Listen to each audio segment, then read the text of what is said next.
एवं आसतु देखा केन्द्रमंत्री धर्मेन्द्र प्रधान को प्रेसमिट।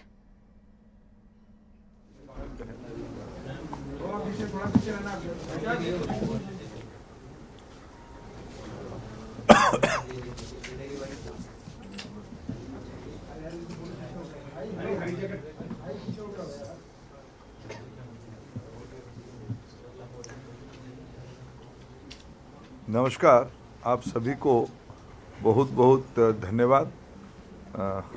दिसंबर की उस सुबह में आप लोगों ने सब हमारी अनुरोध को सम्मान करते हुए आए, मैं आपको आभार प्रकट करता हूं। मित्रों, विंटर सेशन चल रहा है। उस समय में हमें लगा, जब हम बात कहते हैं whole of the government approach, उस समय में हमें लगा कुछ विषयों को आपके सामने रखा जाए। पार्लियामेंट के अंदर तो एक अपने तरीके से, अपने प्रक्रिया से प्रसंग उठते हैं, उसके ऊपर चर्चा होते हैं, डिबेट होते हैं, लेकिन कुछ विषय ऐसे रह जाते हैं जो अत्यंत सामाजिक जीवन में महत्वपूर्ण होती है। हमें उचित लगा कि ऐसे कुछ विषय आपके सामने भारतीय जनता पार्टी एनडीए की सरकार की, मोदी जी के नेतृत्व में चलने वाली सरकार की कुछ संवेदनशील विषय, कुछ अत्यंत नाजुक विषय, नाजुक इलाका की विषय आपके सामने रखे। भारत में जनजातियों की आज हम लोग थोड़ा चर्चा करेंगे। भारत की ट्राइबल अफेयर्स के बारे में, जनजाति सशक्तिकरण के बारे में। हमारी देश में लगभग 8% से ज़्यादा 8.6% ट्राइबल पॉपुलेशन है। उनकी 2011 की जनगणना की हिसाब करें तो ये लगभग 10.5 करोड़ आबादी होते हैं। ये थोड़ा अभी बढ़ के 13-14 करोड़ हुई होगी। 700 से ज़्यादा जनजाति समुदाय है देश में। ये कंटिन्यूस प्रोसेस है। कई लोगों को राज्य सरकार, आरजीआई, उसके बाद पार्लियामेंट के एंडोर्समेंट में जोड़ा भी जाता है। अभी भी इसी सेशन में कुछ ऐसे ही विषय को जोड़ा गया और उनमें से 75 प्रिमिटिव ट्राइब्स है, पीवीटी जिसको हम कहते हैं। और इसमें मध्य प्रदेश, महाराष्ट्र, उड़ीसा, राजस्थान, गुजरात, झारखंड, छत्तीसगढ़ और एंटायर नॉर्थ ईस्ट, इसी सब इलाके को हम अगर मिलाएंगे तो इसकी आबादी लगभग टोटल ट्राइबल पॉपुलेशन की 75% तक जाती है। संयोग से मैं उड़ीसा से भी आता हूँ। मैं आपको कुछ फैक्ट आपके सामने रखना चाहता हूँ। हमने कहा ही था, सबका साथ, सबका विकास, सबका प्रयास और सभी के लिए विश्वास और सबके लिए प्रयास करना। ये सिर्फ केवल, मैं बार बार कहता हूँ, ये एक स्लोगान कभी नहीं रहा। ये एक जिम्मेवारी सदैव हम लोगों के सामने रही है। अगर मैं आपको भारत सरकार की 2-3 जिम्मेवारी आपको बताऊं, 99 में अटल जी देश में पहली बार ट्राइबल अफेयर्स विभाग बनाए। अनेक राज्यों में हमारी भारतीय जनता पार्टी की सरकारें चल रही थी। जब माननीय मोदी जी गुजरात की लंबे समय की मुख्यमंत्री भी रहे, मध्य प्रदेश हो, झारखंड हो या छत्तीसगढ़ हो, राजस्थान हो, इस इलाका में जब हम लोगों की राज्य में शासन रहा, तब भी हमने प्राथमिकता दी थी। 2014-15 तक अगर मैं एक सेंट्रल स्पॉन्सर्ड स्कीम्स की एक फाइनेंशियल स्टेटमेंट आपके सामने रखूं तो ये लगभग 19,437 करोड़ तक पहुंची थी।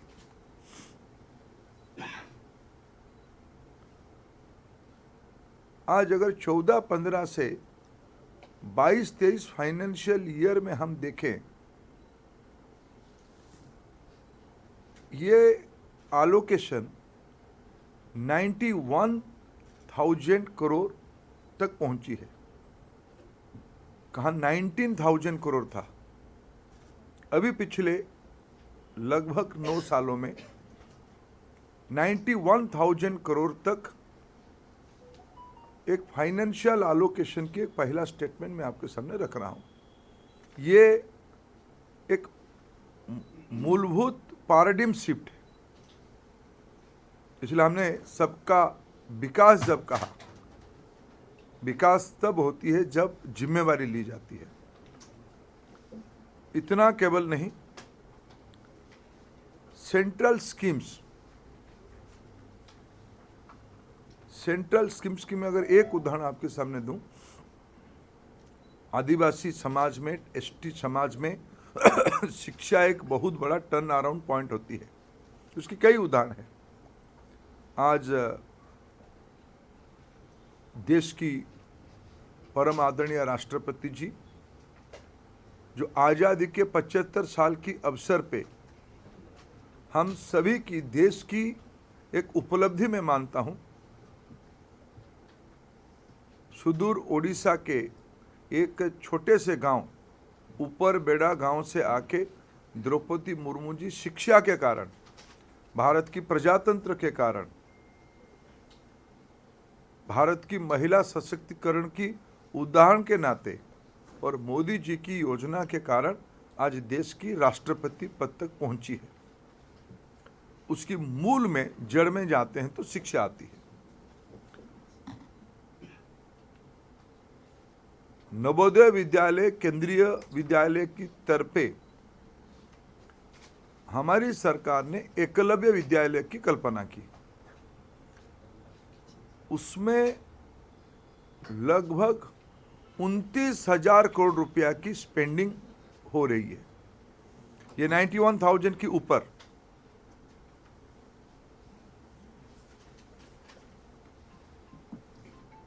मिनिस्ट्री की एलोकेशन की अगर मैं आपके सामने एक उदाहरण दूं,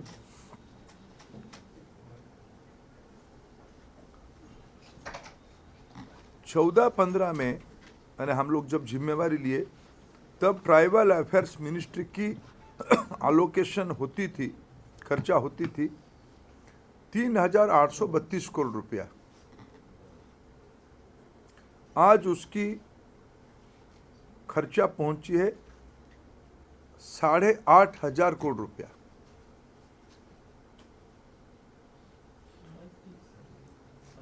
बाईस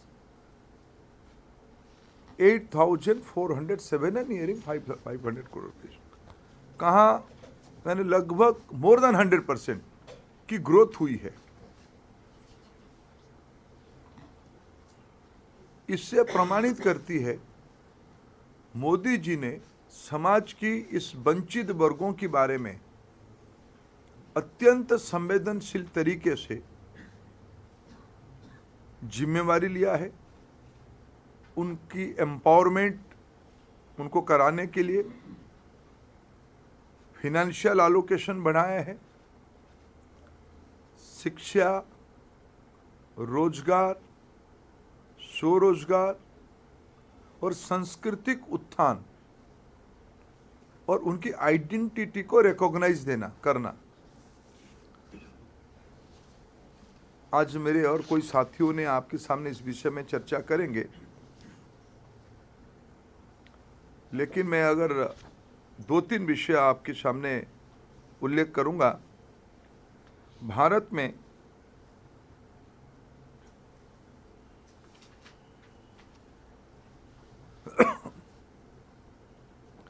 अब तक अपेक्स लेवल पे यानी राष्ट्रीय स्तर पे जनजातियों के बारे में रिसर्च करने के लिए कोई व्यवस्था नहीं थी। भारत सरकार की ओर पहली बार नेशनल ट्राइबल रिसर्च इंस्टीट्यूट की स्थापना की गई। मित्रों, 50% की ऊपर की जो ट्राइबल गांव है देश में, उसकी संख्या 36,428 है।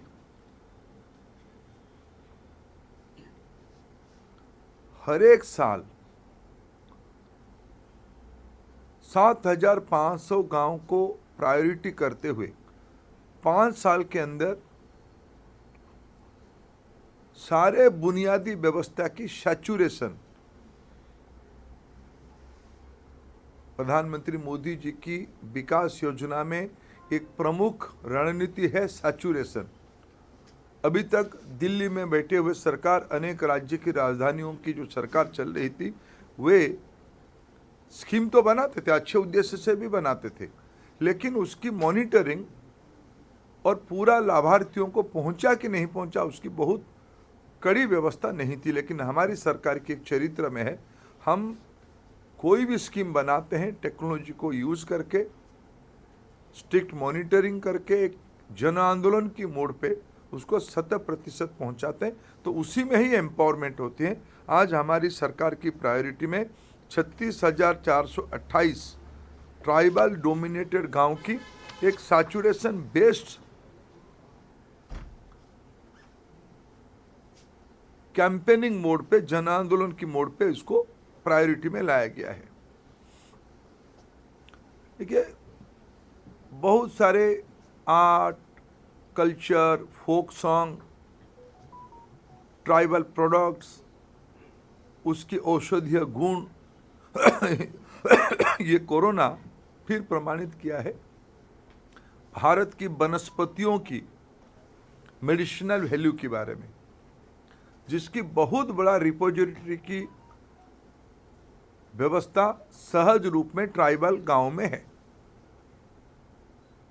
इसको आज की समाज में ऊपर ले आने के लिए टेक्नोलॉजी को यूज करते हुए भारत सरकार ने एक tribal digital document repository searchable form पे बनाई है, जिसके कारण आज की आधुनिक डिजिटल वर्ल्ड में भारत की हर एक ट्राइबल पॉकेट्स अपनी विशेषताओं के साथ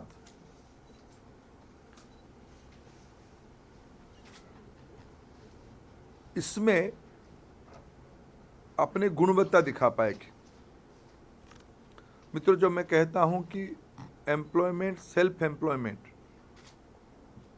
पढ़ाई के साथ जुड़ा हुआ है, ट्राइबल एम्पावरमेंट के साथ जुड़ा हुआ है। पिछले दिनों में मैं 2 स्कीम्स के बारे में आपके सामने उल्लेख करूंगा। एक बंधन विकास केंद्र योजना, ट्राइफेड पहले था। देश में 325 बंधन विकास केंद्र की रचना की गई, प्रोडक्ट स्पेसिफिक। लगभग 10 लाख जनजाति लाभार्थी, 55,000 सेल्फ हेल्प ग्रुप के माध्यम से उसमें जुड़ रहे हैं। उनकी प्रोडक्ट की अच्छे से उत्पादन हो, पैकेजिंग हो, जीआई टैग से जुड़ पाए, ब्रांडिंग हो,